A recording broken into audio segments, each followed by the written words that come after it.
Governor, I do now want to turn the conversation a little bit to our relationship with one country in particular, and that's China. I had a conversation last week with North Dakota's Governor, Doug Burgum, and he believes that we're in a Cold War with China. Do you agree with his characterization? Well, I don't go around looking to describe relationships as involving war.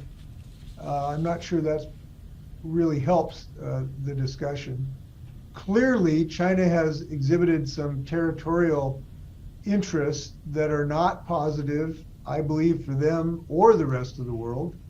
And we have to make China understand that those are not acceptable, and that is true. But I still believe we have a mutual interest with the people of China of developing these clean energy technologies so that all of our kids can live in a world where we can grow food.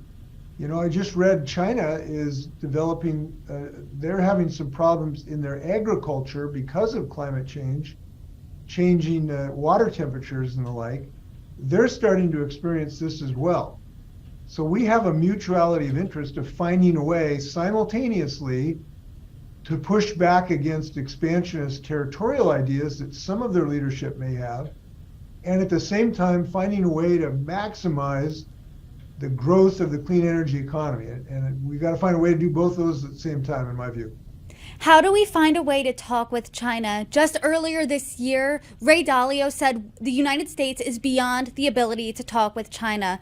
And just last week, President Biden characterized President Xi Jinping as a dictator. So A, do you agree with the dictator characterization? And B, how do we talk with China?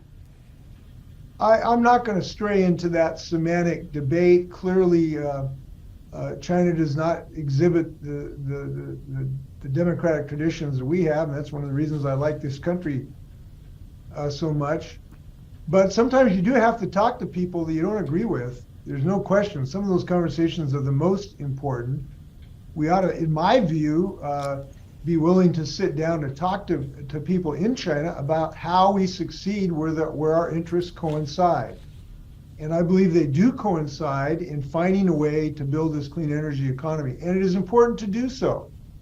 And we know we have to build more domestic manufacturing capability and not be so dependent on China. That's something we can do here that may not necessitate discussions with China. But to the extent they're helpful, I don't believe we should be afraid to have them.